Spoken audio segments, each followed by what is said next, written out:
मोहसिन शाहनवाज रंजा साहब बड़े फ्रीक हैं आप इस मुज़ाकराती अमल में, कितनी संजीदगी पाई जाती है इसको आगे बढ़ाने के लिए?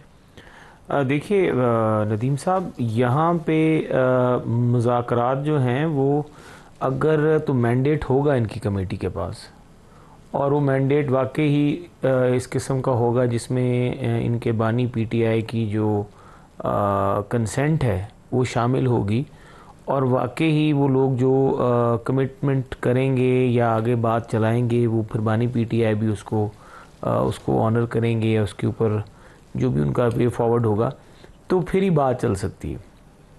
अगर बाकी जो CBMs हैं, कॉन्फिडेंस बिल्डिंग मेजर्स, जिस तरह की बातें हामिद खान साहब फरमा रहे थे, ये तो सारी बातें CBMs में हैं, और कोई भी जो पॉलिटिक्स है वो तो आर्ट ऑफ पॉसिबल है।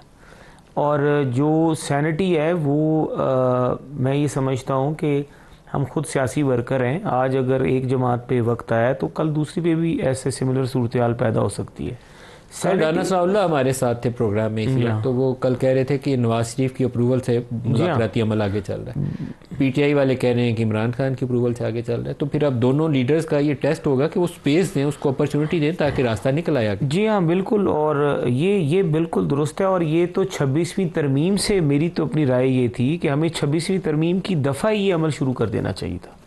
और उस वक्त भी अगर पाकिस्तान के बेहतरीन मफाद में कई ऐसी चीज़ें हैं जिस पे इवन कई जगहों पे उनके क्लॉजेस को तो इमरान खान साहब खुद जो बानी है वो खुद उसके बेनिफिशरी हैं, और अगर थोड़ा सा दानाई से चीज़ों को देखते और चीज़ें अप्रोच हो जाती तो उस वक्त भी एंगेजमेंट हो सकती थी।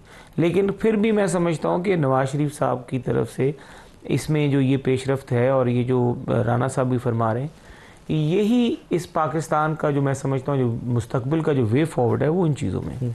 जनरल ज़ाहिर साहब, आपसे भी ये सवाल इस्टेब्लिशमेंट वाला पूछना है क्योंकि हामिद साहब ने तो अपना पॉइंट ऑफ व्यू दिया, लेकिन मेरे ख्याल में आपको भी इस प्रोसेस को इंकरेज करना चाहिए, इन फ्रीकैन को, और कहीं आपका वजन डलता है तो वहाँ पे भी डालना चाहिए कि आगे पोलिटिकल स्पेस बन जाए, मुज़ाकरात आगे चल पड़े।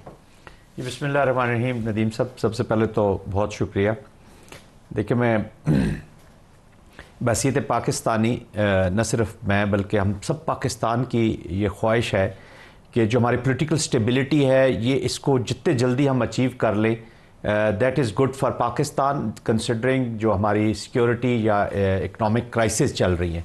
अभी आप देख रहे हैं कि मिडल ईस्ट से जो वॉर चली है वो ईरान में पहुंच गई है। आज सुबह भी आपने देखा कि सुबह से हम अमेरिका ने जो सैंक्शंस लगाई हैं हमारे प्रोग्राम्स के ऊपर, तो ये तो हर पाकिस्तानी के लिए, हर पॉलिटिकल लीडरशिप के लिए, हर इदारे के लिए ये एक वार्निंग समझ लें कि अप फ्रंट जो आ रही है, we will going to have a new regime very soon. Sir, यहाँ से लेकर 20 जनवरी और बल्कि उसका भी महीना 2 महीने बाद का जो अर्सा है, आपको कुछ ऐसी और चीज़ें भी देखने को मिल सकती हैं? ये देखिए, ये पहले तो खुशी की बात यह है कि मैं मुबारकबाद देता हूँ अपनी पॉलिटिकल लीडरशिप को पाकिस्तानी होने के नाते कि एटलीस्ट डायलॉग इस्टेब्लिश तो हुआ है। अब वो उसमें कितनी जान है, कितनी ताकत है, मैं रिक्वेस्ट करूंगा सबसे कि हम इसको मीडिया पे बैठ के, या वो लोग जो इतने इफेक्टिव नहीं है पार्टीज़ के अंदर या जिनका स्टेक पे इतना नहीं है, हमेशा ना यहाँ पे, with all my respect, I am not a political person, लेकिन मैंने देखा कि हमारी पॉलिटिक्स को ना हॉक्स और नॉन एंटिटीज़ जो हैं वो कई दफ़ा हाईजैक कर लेती हैं, वो एक सेटअप होने से पहले ही। तो इस मीडिया एनवायरनमेंट में इस सोशल जो डिसरप्टिव हमारी एक्टिविटीज़ हो जाती है, इनको हमें रोकने की ज़रूरत है और हमें इनकरेज करने की ज़रूरत है। जैसा भी टूटा फूटा डायलॉग है ये इस्टेब्लिश हो, और मैं ये मानने को बिल्कुल तैयार नहीं हूँ कि अगर पॉलिटिकल लीडरशिप में विल हो एक चीज़ को लॉजिकल एंड पे पहुँचाने के लिए, तो कोई फॉर दैट मैटर कोई जो है उसको रोक सकता है। बेशक ये इस्टेब्लिशमेंट का नाम लेते रहें, with all my respect to my political leadership, लेकिन अगर इनमें विल है कि हमने पॉलिटिकल साहब, अभी तक सूरत हाल ये है कि PTI सारी का ख्याल ये है कि हुक्मरान आगे इसलिए नहीं बढ़ रहे कि इंतजार कर रहे हैं कि उधर से इशारा मिलता है कि नहीं मिलता। ये प्रैक्टिकली ये एक इंप्रेशन मौजूद है। जी, मैं इसको देखिए, उनकी अपनी एक असेसमेंट है, वो बेशक कर रहे हो, लेकिन देखिए अगर इस्टेब्लिशमेंट को ये डायलॉग मंजूर ना होता और उनको फियर होता कि ये किसी रिजल्ट पे पहुंच सकते हैं, तो वो फिर इस्टेब्लिशमेंट उसको इस्टेब्लिश ही ना होने देती। देखिए, we have a prime minister. Nadeem साहब, मैं हमेशा आपके प्रोग्राम में एक ही बात करता हूँ कि हमारी जो डेमोक्रेसी है ना, ये पावर सारे एंजॉय कर रहे हैं, रिस्पॉन्सिबिलिटी कोई भी नहीं कर रहा। जो प्राइम मिनिस्टर हैं, he has to lead the nation. उन्होंने अपना पॉलिटिकल, उनका भी एक पार्टी है, उसको पॉलिटिकल सिस्टम में भी रखना है, उसको वैलिड मैंडेट भी रखना है, कल उन्होंने लोगों के पास जाना है, तो he will have to take the control अगर कंट्रोल नहीं है। पर ये मैं मानने को बिल्कुल तैयार नहीं हूं कि उनका कंट्रोल नहीं है। देखिए वो अगर इफेक्टिव फ्यूचर को देखें, अभी मोहसिन शाहनवाज ने बड़ी अच्छी बात की है कि आज उनकी बारी है, कल हम बैठे होंगे। मैं बसीयत पाकिस्तानी भी ये चाहूंगा कि हम इसी सिस्टम में चलते रहें तो ये मुनासिब है इदारे के लिए या इस्टेब्लिशमेंट जिसको आप अफवाज कह रहे हैं। Plate is full. खुदारा खैबर पख्तूनख्वा 72 दिनों से वो रोड बंद है जी, अल्लाह रहम करे, वो सूरत हाल अच्छी नहीं है। डॉक्टर निसार जट साहब, मोहसिन नकवी को जब आगे किया गया था तो मैं ज़्यादा इस पर खुल के बात करना चाहूँगा। मेरा अपनी ज़ाती राय ये थी कि उसको ब्लेसिंग थी इस्टेब्लिशमेंट की, इसलिए वो प्रोसेस इनिशिएट हुआ था। तो अब तो एक अपॉर्चुनिटी थी 24 नवंबर से पहले भी, अभी भी शायद दोबारा वो मौका होगा। आपको लगता है कि आगे बढ़ने के लिए पीटीआई को भी गुंजाइश पैदा करनी चाहिए? जी बहुत बहुत शुक्रिया मलिक साहब आपका। मलिक साहब बिल्कुल, मैं एक आपको बड़ा क्लियर बताऊं कि Pakistan Tehreek Insaf is a political democratic party और वी बिलीव ऑन डायलॉग्स। और हमने जब हम इलेक्शन जीते, पूरे पाकिस्तान में तमाम सियासी पॉलिटिकल जमातों ने कहा कि जी इलेक्शन रिग्ड हुए हैं और हमने सब ने फॉर्म 47 का मुतालबा किया। हुकूमत में अगर कर्टसी होती, हुकूमत समझती कि हाँ जी बिल्कुल अगर हमारी अपोजिशन की ये शिकायत है तो इसे दूर किया जाए, उन्होंने वो दूर नहीं की। 9 मई सर वो शिकायत दूर करें तो चंद सीटें रिमूव हो जाएंगी, कैसे शिकायत आपकी दूर करें? तो बस फिर यही तो बात है ना, अगर फिर पाकिस्तान तो ना पसंद है उनको, तो फिर अपनी सीटें ही पसंद हैं, तो फिर उसका हम क्या कर सकते हैं? हमने तो गवर्नमेंट से तकाजा करना है, वो हमने किया। हम अपोजिशन में बैठे हुए हैं, हम कहते हैं फॉर्म 47 पर आ जाएं और आप इसकी ट्रांसपेरेंसी के ऊपर बात कर लें। प्रॉब्लम ट्रांसपेरेंसी का है। 9 मई मैं आपके प्रोग्राम में हर जगह साने कहता हूँ, ठीक है? क्या एतराज़ है कि उसके जो पॉलिटिकल विक्टिमाइजेशन हुई है उसके ऊपर आप एक इंक्वायरी बना लें? पाकिस्तानी तारीख के चंद बदतरीन वाक़यात है ना, 9 मई उसमें से एक है, जिसके बाद पूरी कौम ही जो है ना कैसी तनाव में आ गई है। मैं कह रहा हूँ कि चंद तरीन में भी जिना उसको गिने, वो अपनी नोयत का बदतरीन वाक़या है, अपनी नोयत का बदतरीन वाक़या है।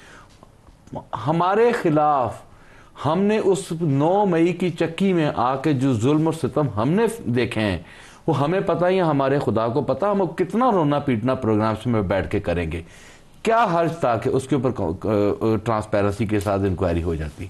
नहीं हुई। चले फिर उसके बाद आप आ जाए डायलॉग पे आ जाए। डायलॉग अब कैसे चलेगा? चले, मतलब वाला सवाल था। 26 तारीख हो गई, 10 अक्टूबर हो गया, पार्लियामेंट रास्ता निकालने, इन्वेस्टिगेट भी करें। क्या है करना चाहिए ना? करना चाहिए।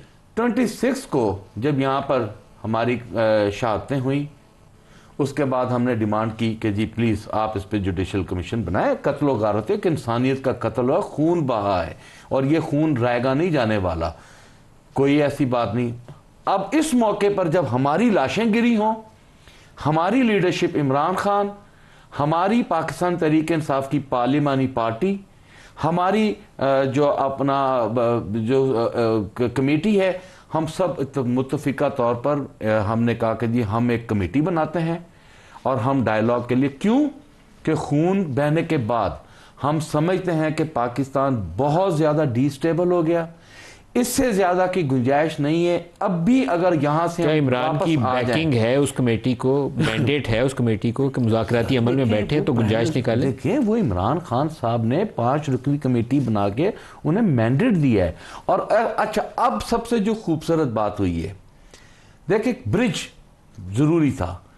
हम ये समझते थे कि शायद ये ब्रिज इस्टेब्लिशमेंट डेवलप कर ले और इस्टेब्लिशमेंट की छत्रछाया में हुकूमत और अपोजिशन में कोई मुज़ाकरात चले, हम इसी आड़ में उसमें हम इस्टेब्लिशमेंट को भी ऑन बोर्ड ले लें। वो भी ना हुआ। सब ने हम पर तनकीद की, लो आप तो इस्टेब्लिशमेंट से बात करना चाह रहे हैं। अब सबसे अच्छी बात हुई है स्पीकर साहब की अनाउंसमेंट। स्पीकर साहब ने दोनों हाउसेज को कहा कि जी आप दोनों हाउसेज आए और मैं इस डायलॉग के लिए ब्रिज कम्युनिकेशन आप लोगों को प्रोवाइड करने के लिए रेडी हूं। इससे ज्यादा अच्छा गोल्डन चांस मेरा नहीं ख्याल के हुकूमत के पास हो सकता है। अगर आज भी हुकूमत हमें कहे कि जी अब आप अपने मुतालबात भी वापस लें, तो फिर मेरा ख्याल है कि ये हमसे बहुत बड़ी ज्यादती है। हम पाकिस्तान की स्टेबिलिटी के लिए ओपन फोरम है, डायलॉग का हाउस में भी अनाउंस कर चुके हैं, अपनी हर जगह पे कर चुके हैं। अब काम है हुकूमत का, हुकूमत अपनी रिस्पॉन्सिबिलिटी ले